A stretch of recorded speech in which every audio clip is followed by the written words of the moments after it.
Hello, everyone. Welcome to Truth Tracker, which is a podcast dedicated to tackling misinformation among key topics that affect millions of Americans, as well as their thoughts and beliefs every single day.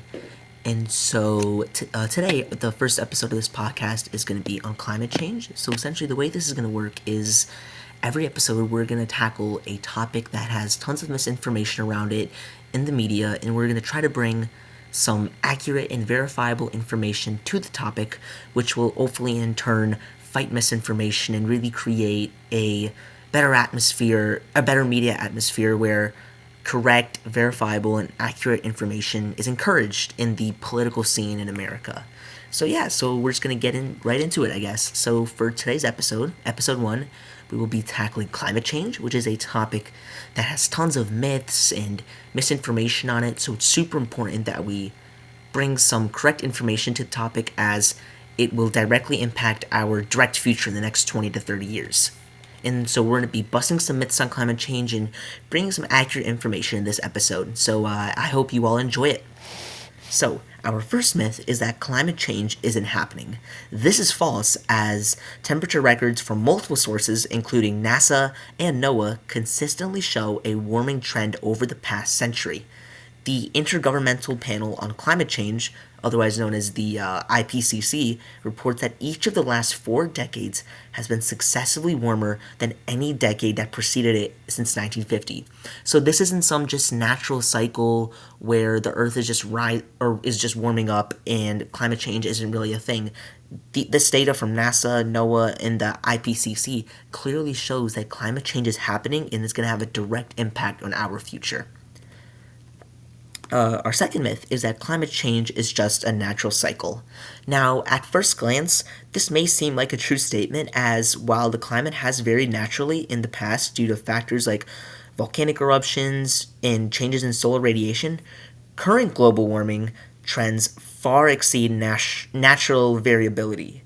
And this rapid increase in global temperatures correlates closely with the rise in greenhouse gas emissions from human activities, mainly since the start of the Industrial Revolution. So this shows how this warming of the Earth isn't just a part of the natural cycle, but is instead closely correlated with human activities, which have increased greenhouse gases, which have in turn increase the temperature on the Earth, and so therefore this proves that climate change is not a natural cycle.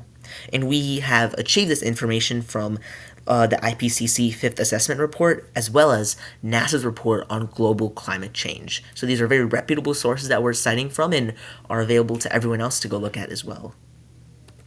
Our next myth is that it's too cold in certain places for global warming to be real.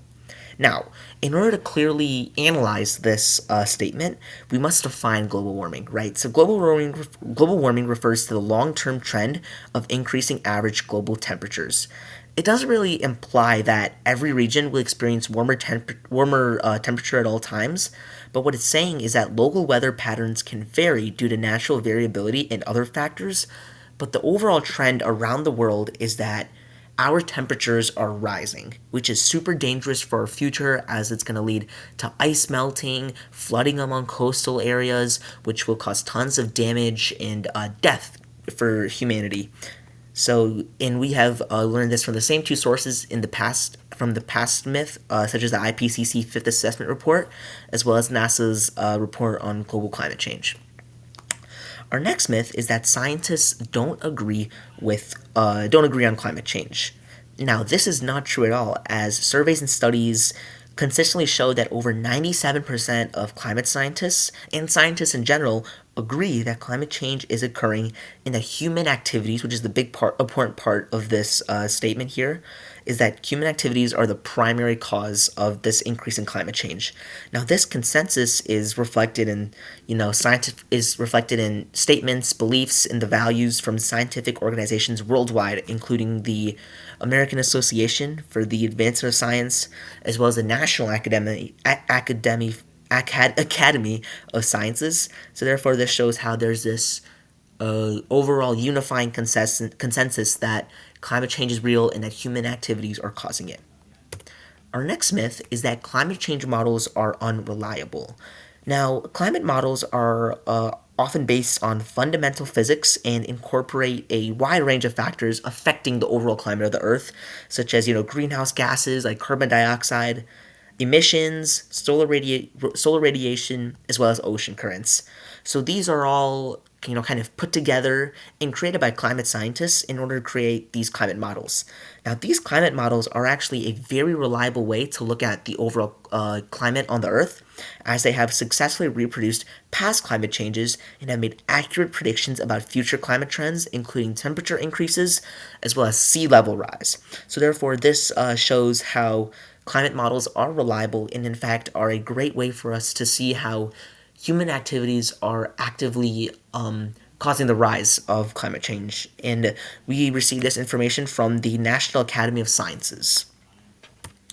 The next myth is that carbon dioxide, CO2, is not a pollutant. Now, at first glance, this may seem true, as obviously we've all learned in science class that carbon dioxide is essential for life on Earth and is a natural component of the atmosphere. However, the problem is that human activities, such as burning fossil fuels and deforestation, have significantly increased carbon dioxide concentrations beyond natural levels. Now, this excess carbon dioxide that should not belong in the Earth's atmosphere acts as a greenhouse gas, which traps heat in the atmosphere and contributes to global warming by rising temperatures in the Earth. So there, and we received this information from the IPCC Fifth Assessment Report as well as NASA's report on global climate change. So these are two previous sources that we used to provide information for past myths, and these are very reliable sources of information that are available to everyone in the world. So, yeah, essentially, the big thing with this myth is that, it is true that carbon dioxide is essential for life on Earth, but due to human activities, it has gone beyond a normal level. It is now harming our planet.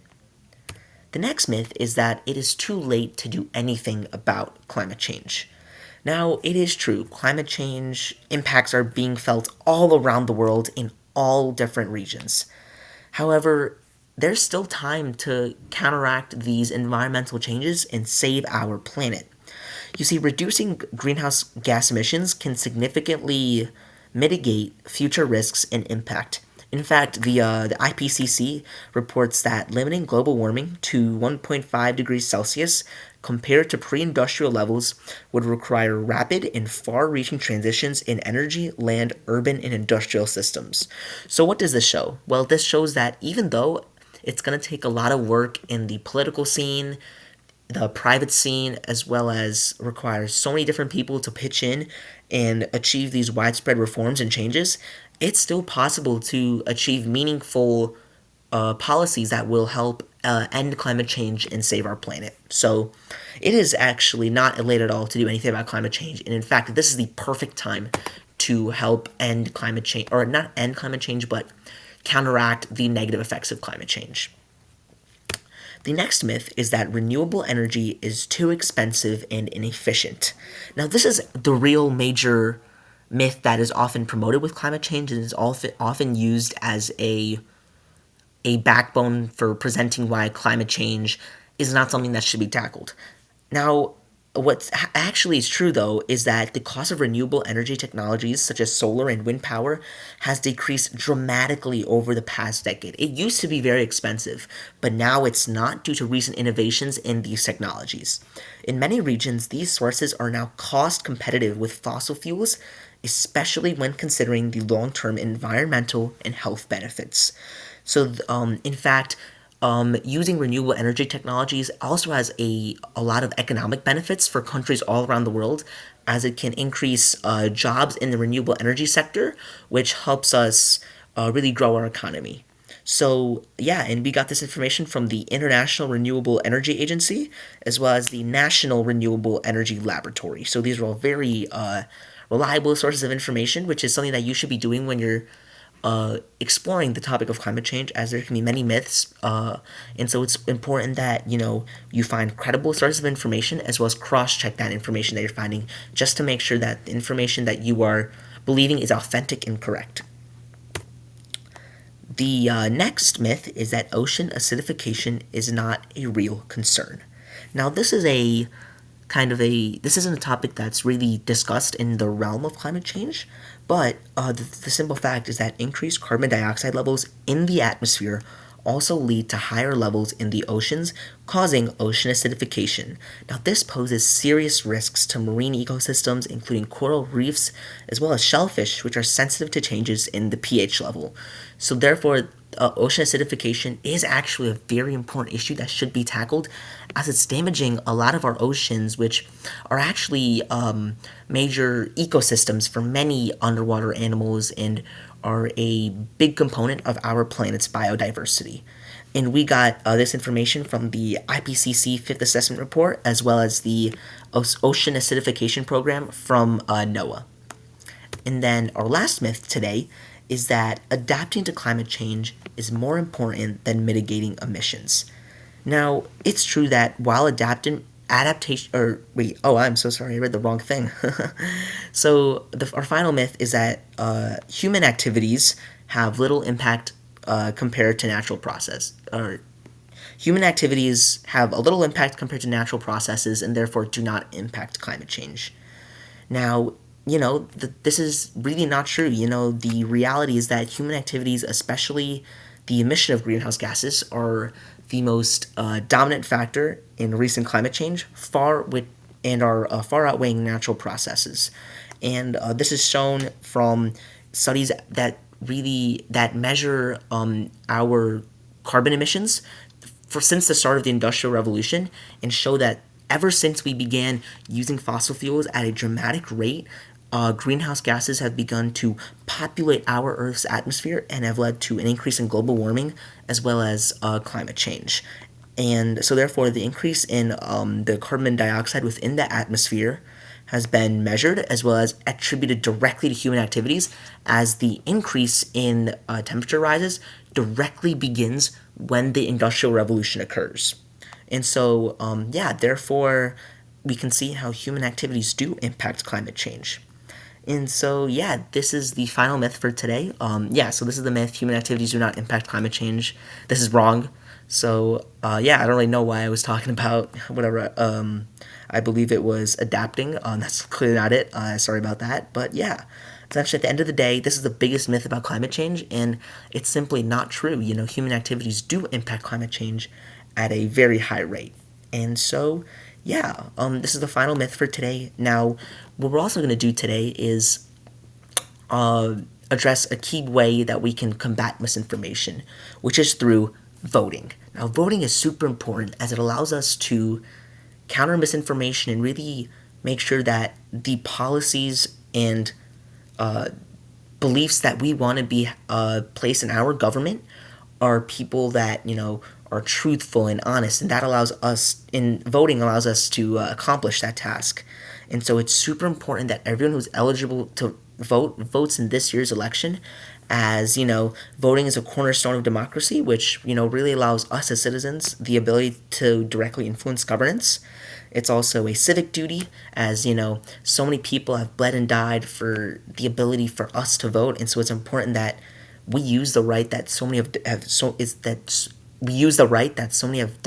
people have died protecting, so that we can achieve real change. And then voting also allows for representation as well as accountability. So it allows us to first off represent our interests and values in the government, as well as holding our elected officials accountable for their actions and decisions. And voting also allows, for change, and it allows us to really advocate for policies that are going to impact our society on a widespread level, as well as, promoting equality, especially, which is really important in climate change, as it's important that all regions of the world are fighting climate change in an equal manner, so that way our planet can stop, dying, essentially, because right now it's dying from climate change, and so it's important that this halts. This halts right here.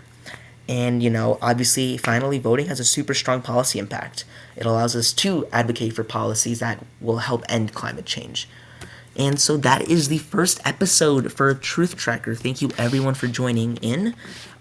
We have so many episodes planned in the future. I'm looking forward to researching more topics and really trying to counteract the misinformation that is in the media right now about topics. So the overall lesson that I'd like to give everyone today about climate change is that climate change is real. It is directly attributed to human activities. Global temperatures are rising at an extreme amount.